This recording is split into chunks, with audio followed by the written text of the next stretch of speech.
Dragon Ball definitivamente tem muitas lutas épicas e personagens incríveis, mas você já parou pra pensar que os personagens mais populares da obra já foram vilões? Essa é uma das características mais interessantes de Dragon Ball, mas o caso mais surpreendente é justamente o Piccolo. O mesmo cara que jurou destruir o Goku acabou se tornando algo que ninguém esperava no início, o verdadeiro pai do Gohan. Mas como exatamente isso aconteceu e por que essa relação é tão importante pra história? Hoje vamos falar sobre o papel único do Piccolo na vida do Gohan e como ele se tornou um dos personagens mais interessantes e populares de Dragon Ball, começando do início. Muito bem, temos que acabar com o lixo do universo. A história do Piccolo começa com a introdução do Piccolo Daimao, ou Rei Piccolo, como preferir, que era um ser demoníaco, totalmente maligno, que foi selado dentro de uma urna mágica pelo Mestre Kami e os outros heróis do passado, depois de causar destruição e caos. Ele acidentalmente é libertado quando o vilão Pilaf usa as esferas do dragão para tentar realizar o seu desejo de dominar o mundo. Depois de livre, ele obviamente tenta se vingar daqueles que o selaram, destruir as esferas do dragão e matar os defensores da Terra para assim dominar o mundo de uma vez por todas. Ele destrói várias cidades, mata inúmeras pessoas, incluindo o Mestre Kami no processo, o que faz o Goku ter que enfrentar ele para salvar a Terra da dominação total. Depois de ser derrotado, ele usa suas últimas energias para dar vida ao Piccolo Jr., seu filho / reencarnação, que tem como único objetivo vingar a morte do pai e dominar o mundo no seu lugar. E ele faz a sua estreia em uma das lutas mais marcantes do clássico, no meio do torneio de artes marciais. Mesmo assim, apesar do seu papel inicial como um vilão, o Piccolo rapidamente é desenvolvido para um personagem muito mais complexo e profundo, motivado tanto pelo seu desejo de poder quanto pela herança do Kami-sama, com quem compartilha uma conexão espiritual muito forte. O que começa a mostrar que o personagem não é mau porque sim, ele tem sim as suas motivações e crenças que fazem, do ponto de vista dele, é claro, as suas ações serem justificáveis. Vim trazer desgraça, vim trazer os mal,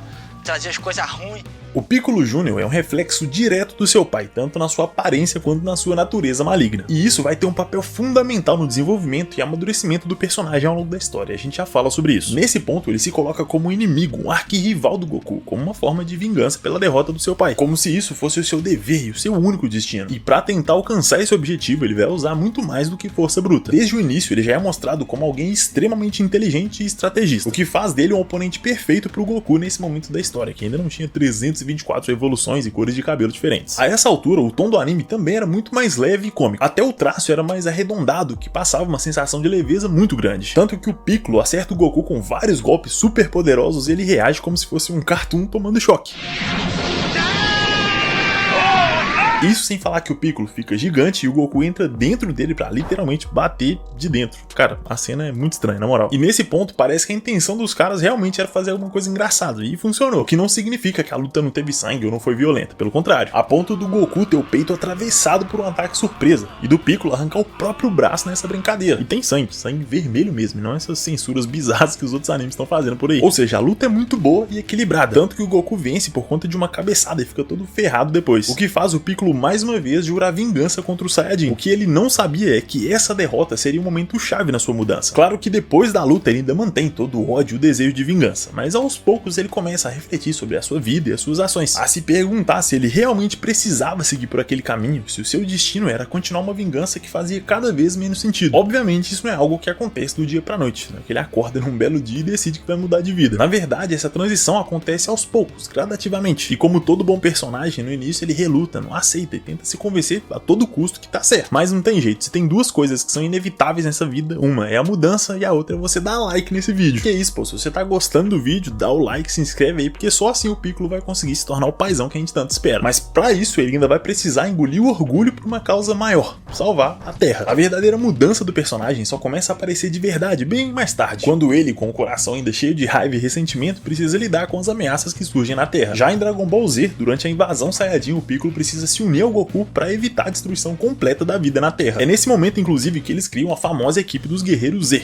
Yantia, Gohan, Piccolo, Kuririn, Tenshinhan e Chaos. Eles eram tudo o que separava a Terra da destruição total, o que só piora quando o Raditz sequestra o Gohan, como uma forma de chantagear o Goku para se unir a eles, dizendo para ele matar 100 humanos e levar os corpos para ele, assim ele soltaria o Gohan, o que, claro, o Goku não faz, e por isso precisa cair na porrada com o Raditz para salvar o Gohan. O curioso é que o próprio Raditz fica impressionado com o nível de poder do Gohan, que mesmo sendo tão novo, já apresentava uma força absurda, marcando um poder de luta de 710, enquanto o Goku apresentou 416 no início da luta. Claro que isso não significa exatamente que o Gohan era mais forte que o Goku, já que esses níveis variam muito dependendo do momento. Até porque no capítulo seguinte, quando o Goku usa o Kamehameha, o seu poder é de 924. Ainda assim, isso serve para criar uma expectativa pro Gohan, que naquele ponto ainda seria o futuro protagonista da história. Até porque, como o próprio Toriyama já disse, a sua intenção com o início da história era fazer o Gohan assumir o lugar do Goku. Então o início do anime seria justamente para mostrar a infância do Gohan, seu crescimento e evolução, para no fim ele não só continuar o legado do Goku, mas também superar o seu pai. Mas isso é assunto para um outro vídeo, então já comenta aí se vocês querem ver um vídeo sobre o Gohan e o potencial absurdo que infelizmente foi desperdiçado. O importante aqui é que para resgatar ele, o Goku luta contra o Raditz junto com o Piccolo, e mesmo assim, mesmo os dois juntos, eles quase são derrotados pelo Saiyajin, tanto que ele quase mata o Goku nessa luta. Mas antes que ele pudesse fazer isso, o Gohan foge da cápsula e libera pela primeira vez o seu poder oculto, chegando no nível de 1307, o que faz tanto o Raditz quanto o Piccolo ficarem impressionados com tanto poder. Por isso, o Raditz pretendia matar o Gohan ali mesmo, enquanto ele ainda era pequeno e teoricamente indefeso, já que se ele crescesse com todo aquele potencial, só Deus sabe o nível que ele ia alcançar. Mas antes que ele pudesse realmente fazer isso, o Goku se sacrifica para derrotar o Raditz, o segurando enquanto o Piccolo usa o seu raio da morte e perfura o peito dos dois, o que faz eles realmente morrerem no processo e o Gohan ficar sem pai até que ele fosse revivido. É aqui onde o Piccolo, vendo o seu potencial absurdo, decidiu treinar o Gohan. Ele ainda odiava o Goku e queria vingança a todo custo, é claro, mas nesse ponto, vendo o nível de ameaça dos Saiyajins, ele sabia que precisava de alguém para lutar pela Terra, e que esse alguém era o Gohan. Ou seja, no início o Piccolo não acolheu o Gohan porque gostava dele ou sentia que tinha uma dívida com o Goku. Apesar do seu grande sacrifício, ele ainda era o seu inimigo mortal, e o Goku sabia desde o começo que poderia morrer na batalha, então o Piccolo não sentia que tinha nenhuma dívida com ele. E isso é importante porque, mais uma vez, a mudança que acontece com o personagem não é instantânea, tipo, nossa, o Goku se sacrificou, tadinho, vou virar do bem aqui, foda-se. Pelo contrário, o Piccolo só decidiu treinar o Gohan porque sabia que seria útil e até necessário para defender a Terra. O único problema nesse plano era que o Gohan tinha apenas 4 anos na época, então ele não entendia isso como só um treinamento formal. Mesmo o Piccolo sendo extremamente sério, fechado e até grosseiro, ele ainda era um seu mestre, um mentor e com o tempo uma figura paterna pro Gohan. O mais interessante dessa relação é que ela mudou os dois personagens ao mesmo tempo. O Gohan, obviamente, aprendeu muito com o Piccolo, não só técnicas e estratégias de luta ou golpes especiais. Ele foi o principal responsável por ensinar o Gohan sobre disciplina e resiliência, já que no começo, com o Gohan tão novo e imaturo, o Piccolo percebeu que ele precisava de um mestre rígido e severo, justamente para ensinar para ele as coisas que o Goku não conseguiu ensinar, já que ele mesmo era super relaxado e descontraído, algo que podia atrapalhar muito na sua evolução, principalmente considerando o perigo constante que a Terra estava enfrentando com a invasão Saiyajin. E por isso ele levou o Gohan para treinar no deserto, um lugar hostil e perigoso, para ele entender o mais rápido possível que a vida não era um morango como ele estava pensando. Outro ensinamento muito importante que ele recebeu do Piccolo nesse treinamento foi o controle da sua raiva, já que sim, ele ficou muito mais forte quando ficou nervoso, mas isso também deixou ele impulsivo e vulnerável. Então aprender a controlar e canalizar esse poder era um dos pontos principais desse treinamento, o que deu um contraste muito bom para ele. Enquanto o Goku focava muito mais no aspecto físico e simbólico da luta, o Piccolo focava na parte mental e psicológica, o que deu pro Gohan tudo que ele precisava para se tornar o guerreiro Z mais absurdo e principalmente o Saiyajin mais forte de todos. Em contrapartida, o Piccolo também aprendeu muito com o Gohan. No início ele era alguém completamente frio e implacável, com pouco ou nenhum interesse ou respeito pela vida humana, vendo os humanos como seres inferiores e insignificantes, tanto que uma das suas missões era destruir a Terra. Mas foi justamente na convivência com o Gohan que ele desenvolveu um profundo respeito pela vida humana, entendendo que todos os seres são importantes de alguma forma, a ponto de serem protegidos por ele quando necessário. Gohan, com a sua pureza e gentileza, ensina o Piccolo a enxergar muito além da simples lógica de destruir e dominar, algo que nem ele sabia que seria possível, até porque toda a sua vida foi marcada pela necessidade de cumprir uma missão de vingança e destruição, um papel que foi herdado pelo seu pai,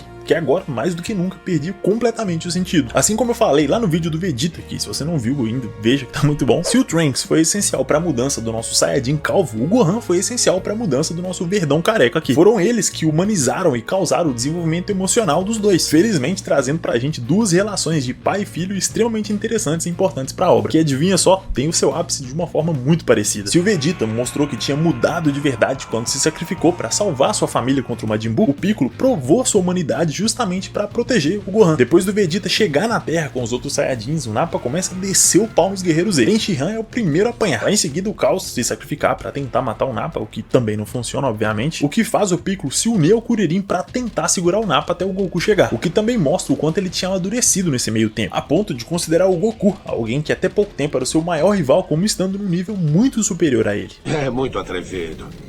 Pode continuar zombando de nós até Goku chegar e acabarmos com você. Mesmo assim, o Piccolo e o Kuririn não tinham força o bastante para derrotar o Nappa. E no momento que ele vê o Gohan e percebe o seu potencial, ele decide matá-lo com uma rajada de energia. É então que o Piccolo entra na frente com os braços abertos sem pensar duas vezes, que inclusive é uma cena muito boa. E algumas pessoas até podem ver esse sacrifício como uma ação calculada para proteger o único que tinha potencial para salvar a Terra, sem nenhum tipo de envolvimento emocional. Mas a cena seguinte vem justamente para provar que essa visão tá completamente errada. Você foi o único que falou comigo como um amigo sincero. Não foi tão ruim assim ficar com você durante um ano. Cara, muito emocionante, na moral. Claro que a relação entre eles, principalmente durante o treinamento, não era exatamente de cuidado e companheirismo. O Piccolo descia porrada no Gohan, jogava ele de penhasco e tudo mais. E ele parecia estar adorando bater no moleque. Mas vale lembrar que isso, pra ele, era a única forma de preparar o Gohan. E não é como se o restante dos pais de Dragon Ball não fizessem isso também, né? A minha mãe mesmo fez isso, por mais que ela negue até a morte. Não chora!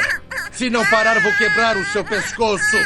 O ponto é que sim, fica muito claro o quanto esses dois se apegaram nesse meio tempo. Um processo que obviamente não acaba por aqui e continua nos próximos arcos, tanto no relacionamento com o Gohan em si, quanto com o restante do grupo. Por mais que o Piccolo tenha sido um vilão cruel e frio no começo, ele provou que tinha mudado inúmeras vezes, se colocando como um aliado do Goku em diversas batalhas. A relação entre esses dois também é um ponto muito importante para a obra e bastante complexo. Eles ainda mantêm aquela rivalidade de antes, mas agora com um senso de parceria e amizade cada vez maior. Uma oposição que se consolida justamente em uma das melhores sagas de Dragon Ball Z, a saga Cell, que leva o Piccolo a se fundir com o Kami-sama. E o mais interessante nesse ponto é que o próprio Kami-sama percebe a mudança que o Piccolo sofreu nesse meio tempo em que ele ficou na Terra. Parece que a maldade desapareceu totalmente do seu coração. O que prova o quanto ele era alguém totalmente diferente do início da história. A fusão também dá super certo e o Piccolo agora tem um poder bastante aumentado, além de ficar ainda mais inteligente e sábio. Nessa nova forma ele consegue ser um desafio muito maior pro Cell. Isso numa tentativa de impedir que ele alcançasse sua forma perfeita, o que faz ele ter o seu braço completamente absorvido no processo. E mesmo depois do Cell absorver os androides 17 e 18, o Piccolo ainda tenta lutar contra ele, então medo o caboclo não tem. Por mais que ele estivesse muito abaixo no nível de poder, ele ainda usa a estratégia e a inteligência como uma forma de tentar superar o seu adversário, provando na prática o valor dos seus ensinamentos pro Gohan. E mesmo que isso não tenha sido suficiente para derrotá-lo, esse tempo extra que o Piccolo conseguiu pro Gohan foi essencial para ele se preparar para sua luta final. E mesmo depois, quando o Gohan tá lá apanhando pra caramba pro Cell, é o Piccolo que sofre, enquanto o Goku tá lá tranquilo.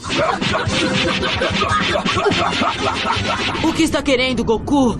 Fala!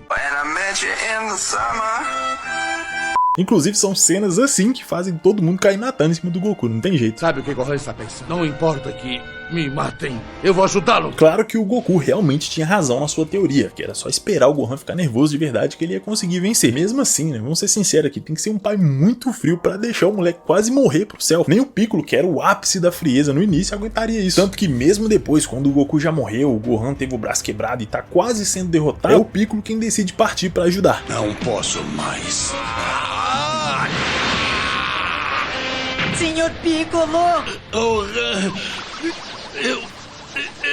Eu estou indo. E por mais que esse ataque não tenha sido nem de longe o suficiente para derrotar o Cell, foi a determinação do Piccolo que fez todos os outros guerreiros Z se unirem ao Gohan. Até o Vegeta, que normalmente não gosta desses momentos em equipe, se junta a eles para ajudar. Ver todo o esforço e sacrifício do Piccolo foi o que motivou todo o grupo a continuar tentando até o fim. Foi o único que acabou me entendendo. Você como um filho para mim. Todos os ataques juntos não tinham poder suficiente para derrotar o Cell, mas o apoio moral que ele deu pro Gohan foi a motivação que ele precisava para realmente vencer a batalha. E foi só por conta disso que o Gohan conseguiu alcançar o seu verdadeiro potencial e derrotar o Cell. Não está usando o máximo do seu poder, ainda falta muito!